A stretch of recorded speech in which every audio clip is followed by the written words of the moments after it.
किस तरह से एक व्यक्ति ने भावी घर का लक्ष्य बनाया। देखिए, उसने जब ये लक्ष्य बनाया होगा तब उसने उसको इमेजिन भी किया होगा। मेरे घर का लक्ष्य गांव में होगा। घर सदर्न मैनर स्टाइल का होगा, 2 मंजिला, सफ़ेद कॉलम इत्यादि, चारों तरफ फेंसिंग होगी और शायद वहाँ पर फिश पॉन्ड भी होगा, क्योंकि मेरी पत्नी और मुझे मछली पकड़ने का शौक़ है। हम अपने डॉबरमैन के लिए जो घर बनाएंगे वह घर के पिछवाड़े बनाएंगे। मैं हमेशा से चाहता हूँ कि मेरे घर में एक लंबा सा ड्राइववे हो जिसके दोनों तरफ पेड़ लगे हों, परंतु मैं जानता हूँ कि मकान और घर में अंतर होता है। ज़रूरी नहीं है कि हर मकान घर भी हो। मैं अपने मकान को घर बनाने की पूरी कोशिश करूँगा। यह ध्यान रखूँगा कि यह खाने और सोने की जगह से ज़्यादा कुछ बने। हम अपनी योजना बनाते समय ईश्वर को भी नहीं भूले हैं। हम चर्च की गतिविधियों में एक निश्चित राशि दान में देंगे। आज से 10 साल बाद मैं अपने परिवार को दुनिया की सैर पर ले जाना चाहता हूँ। इसके पहले कि हमारा परिवार शादी ब्याह के कारण तितर बितर हो जाए, मैं ऐसा करना चाहता हूँ। अगर हमारे पास एक साथ पूरी दुनिया की सैर पर जाने का समय नहीं होगा तो हम इसे 4-5 अलग अलग छुट्टियों में बांट लेंगे और हर साल दुनिया के एक हिस्से की यात्रा करेंगे। स्वाभाविक रूप से मेरे घर के खंड की ये सारी योजनाएं इस बात पर निर्भर करती हैं कि मेरे काम धंधे के खंड में मुझे कैसी सफलता मिलती है। इसीलिए अगर मैं यह सब हासिल करना चाहता हूँ तो मुझे सफल होना ही पड़ेगा। यह योजना 5 साल पहले लिखी गई थी। तब उस व्यक्ति के पास 2 छोटे स्टोर्स थे। आज वह 5 स्टोर्स का मालिक है और उसने देहात में 70 एकड़ ज़मीन भी खरीद ली है जहाँ वह अपना घर बनाने जा रहा है। वह अपने लक्ष्य की तरफ लगातार बढ़ रहा है। आपके जीवन के तीनों खंड आपस में जुड़े हुए हैं। हर एक की सफलता किसी न किसी हद तक दूसरे पर निर्भर करती है, परंतु जो खंड बाकी सभी खंडों पर सबसे ज़्यादा प्रभाव डालता है वह आपका काम धंधे वाला खंड। हजारों साल पहले जिस गुफा मानव का घरेलू जीवन सबसे सुखद होता था और जिसे सर्वाधिक सामाजिक सम्मान मिलता था, वह शिकारी के रूप में सबसे सफल हुआ करता था। सामान्य तौर पर यही बात आज भी सही है। हम अपने परिवारों को जो जीवन स्तर देते हैं और हमें जो सामाजिक सम्मान मिलता है वह काफ़ी हद तक काम धंधे के खंड में हमारी सफलता के कारण मिलता है। कुछ समय पहले मैकिन्सी फाउंडेशन फॉर मैनेजमेंट रिसर्च ने व्यापक सर्वेक्षण करवाया ताकि यह जाना जा सके कि एग्जीक्यूटिव बनने के लिए सबसे ज़्यादा ज़रूरी गुण कौन सा है। बिजनेस, सरकार, विज्ञापन और धर्म के लीडर्स के सवाल पूछे गए। हर बार अलग अलग तरीक़ों से इन शोधकर्ता को एक ही जवाब मिला। एग्जीक्यूटिव की सबसे महत्वपूर्ण योग्यता उसकी आगे बढ़ने की प्रबल इच्छा होती है। जॉन वानामेकर की सलाह याद रखें, कोई व्यक्ति जब तक अपने काम में अपने आप को झोंक नहीं देता तब तक वह महान काम नहीं कर पाता। अगर इसका सही दोहन किया जाए तो प्रबल इच्छा में अनंत शक्ति है। अगर इसका सही दोहन किया जाए तो प्रबल इच्छा में अनंत शक्ति है। इच्छा का अनुसरण करने की असफलता वह न करना जो आप करना चाहते हैं औसत दर्जे की ज़िंदगी या असफलता का रास्ता है। मुझे एक कॉलेज के अखबार के बेहद प्रतिभाशाली युवा लेखक के साथ हुई चर्चा याद आती है। इस युवक में प्रतिभा थी। अगर किसी व्यक्ति में पत्रकारिता के करियर में सफल होने का मादा था तो वह यही व्यक्ति था। उसने ग्रेजुएशन के कुछ समय पहले मैंने उससे पूछा, डैन तुम अब क्या करोगे? पत्रकारिता के करियर में जाओगे? डैन ने मेरी तरफ देखा और कहा, अरे नहीं, मुझे लिखना और रिपोर्टिंग करना बहुत पसंद है और मुझे कॉलेज के अखबार में काम करने में बहुत मज़ा भी आता है, परंतु पत्रकारों की कमाई थोड़ी सी होती है और मैं भूखे नहीं मरना चाहता। इसके बाद मैं 5 साल तक डैन से नहीं मिला। फिर एक शाम को वह मुझे न्यू ऑरलियंस में मिला।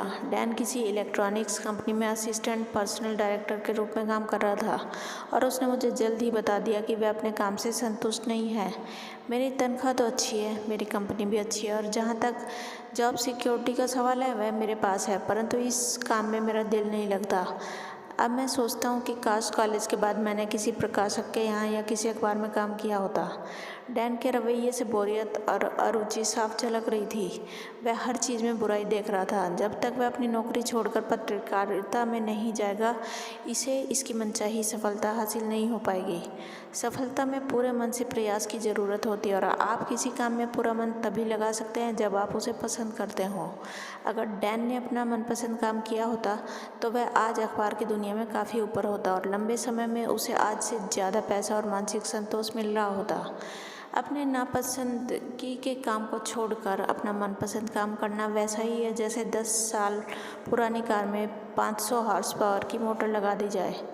हम सभी में इच्छाएं होती हैं, हम सभी सपने देखते हैं कि हम सचमुच क्या करना चाहते हैं, परंतु हम में से बहुत कम लोग ही वास्तव में अपनी इच्छाओं का कहना मानते हैं।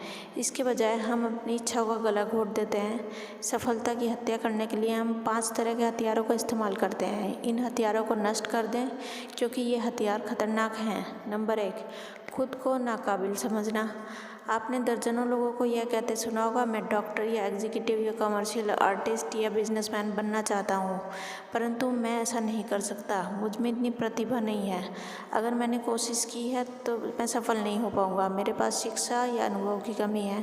कई युवक युवतियाँ अयोग्यता की छुरी से अपनी इच्छा को मार डालते हैं। नंबर 2, सुरक्षा की बीमारी। जो लोग कहते हैं मैं जहाँ हूँ वहीं सुरक्षित हूँ, वे अपने सपनों की हत्या करने में सुरक्षा के हथियार का इस्तेमाल करते हैं। नंबर 3, प्रतियोगिता। इस क्षेत्र में पहले से ही बहुत सारे लोग हैं, यहाँ तो लोग एक के ऊपर एक खड़े हुए हैं, जैसे विचार भी इच्छा को तत्काल मार डालते हैं। नंबर 4, माता पिता के आदेश। मैंने सैकड़ों बच्चों को अपना करियर चुनते समय यह कहते सुना है, मेरा मन तो दूसरा करियर चुनने का था, परंतु मेरे माता पिता ने मुझसे यह करियर चुनने के लिए कहा, इसलिए मैंने इसे ही चुन लिया।